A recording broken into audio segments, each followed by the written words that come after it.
Okay, so now let's start the next little portion here. I guess part 4 of this. So now we're getting into the selective catalyst reduction. So starting in 07, they wanted our SCR level, or our NOx levels dropped, and they hit it even harder in 2010.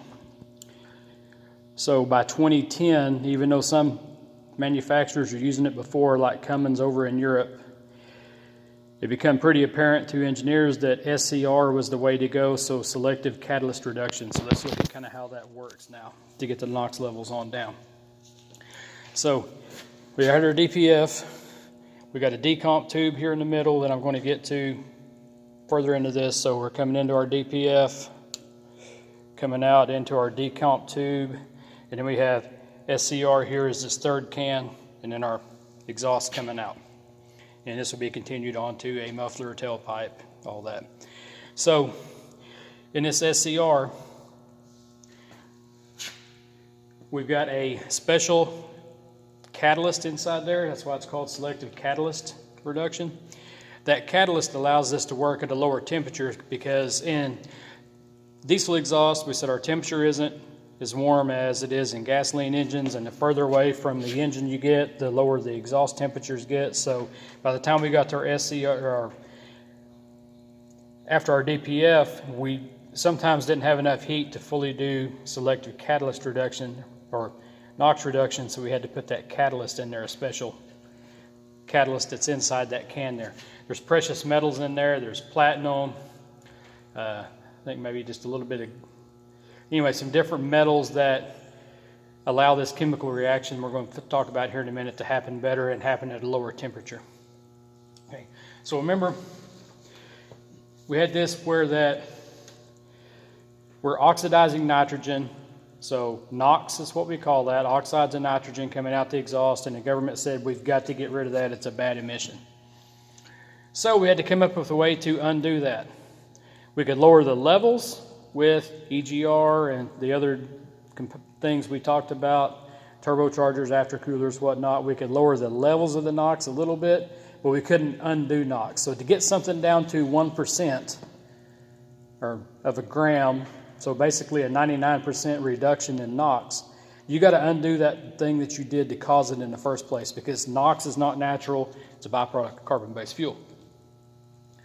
So SCR means that we're going to take a diesel exhaust fluid known as urea, which is this tank up here.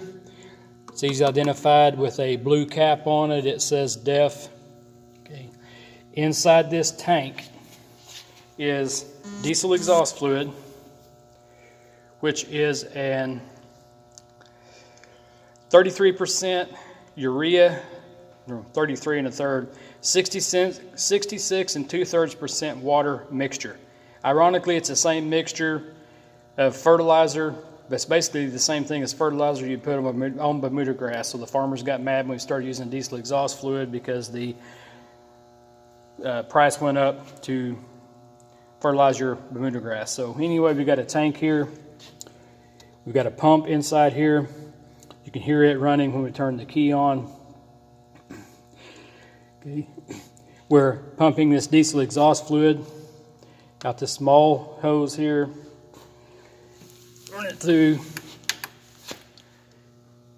all the way down, around, and in this decomposition tube between our diesel particulate filter and our SCR. This decomp tube, the exhaust comes out and goes through. That injector's at an angle there, and we're spraying this diesel exhaust fluid into the exhaust.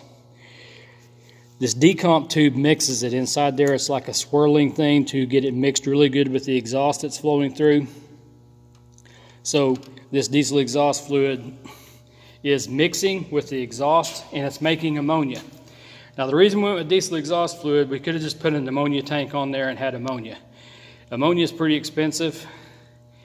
It's dangerous. If you breathe ammonia, you will die. I mean, it'll displace the oxygen in your body, so it's damaging, it's toxic. Diesel exhaust fluid is not toxic. Diesel exhaust fluid is not flammable because unlike ammonia, ammonia is very flammable, works really good. They used to make ice with ammonia, but then you could have something happen and the ice plant would explode because of the ammonia.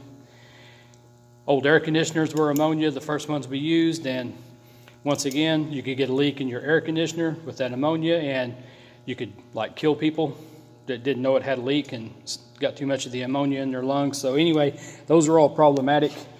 Another flammable thing at the scene of a wreck is not good. So they went with diesel exhaust fluid, which is urea and water at the right percentage, and it mixes with the exhaust gases and makes ammonia in the exhaust, but it's not ammonia until it's inside the exhaust system, so we don't have an ammonia leak potentially necessarily anywhere. So that's what happens in that decomp tube. Now, a few things about it. You see 3 lines here. We have coolant circulated through this and through the tank unit as well as a basically heater, and you can have an electric heater in it as well. Since it's 66 2/3% water, diesel exhaust fluid will freeze at about 12 degrees Fahrenheit. So it'll damage the lines, it could damage the injector, all this stuff. So diesel exhaust fluid is used when it's warm and flowing. We get our coolant on here to help with that, to keep it from freezing up like at near the injector or whatever. The tank unit, these 2 big lines on it are coolant as well. The small line is the actual DEF fluid line, and it's got a return line as well for the pump. Okay. The pump will come on and run for about 15 seconds or so backwards when you shut the engine off. This tank is designed to be able to freeze without any damage occurring to it. It's designed where it has an inner bladder, it can swell, it can freeze, stretch, and all that without busting the tank.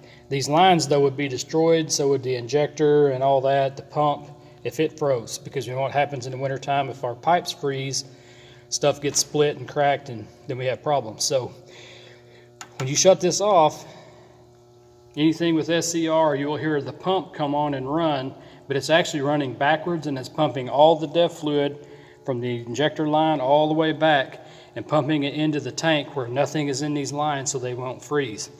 The pump won't come on and run until the temperature reaches a predetermined amount to know that stuff won't freeze up. So it has a heater in the tank, the coolant helping it, all this so that the DEF fluid gets warmed up and runs even in a cold climate to do its job. Okay. Now,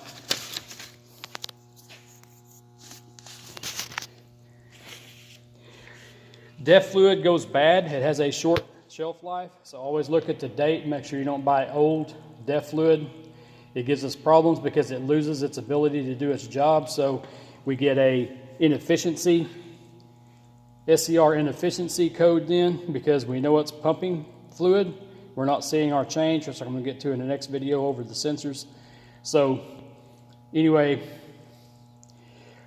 the SCR or the diesel exhaust fluid goes bad. The higher the temperature it's in, the faster it goes bad. So if you store it outside, I've had farmers say they haul it around in the back of their truck in the summertime or in a really hot toolbox on the back of the truck. I'm like, don't do that. Keep it stored somewhere cool. It makes it last longer.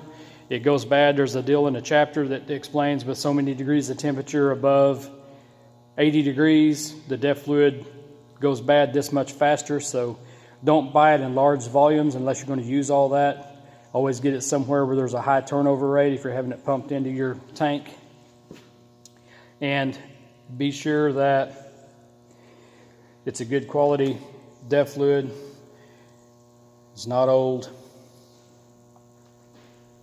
There's misconceptions out there that I can put water in that and it won't know the difference. It will. We'll get into that in the next video, but it will know if your DEF fluid is bad or not.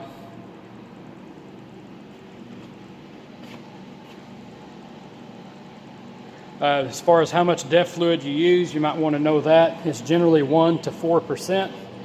So just imagine that for every 100 gallons of fuel you use, you're going to use anywhere from 1 to 4 gallons of DEF fluid. If everything's running right and you're not running the engine really hot under a high load, it's going to use less DEF fluid. If you're working it really hard and you're getting higher temperatures, creating more NOx, it's going to use more, but it's still going to be 1 to 4% or 1 to 4 gallons for every 100 gallons of diesel fuel used.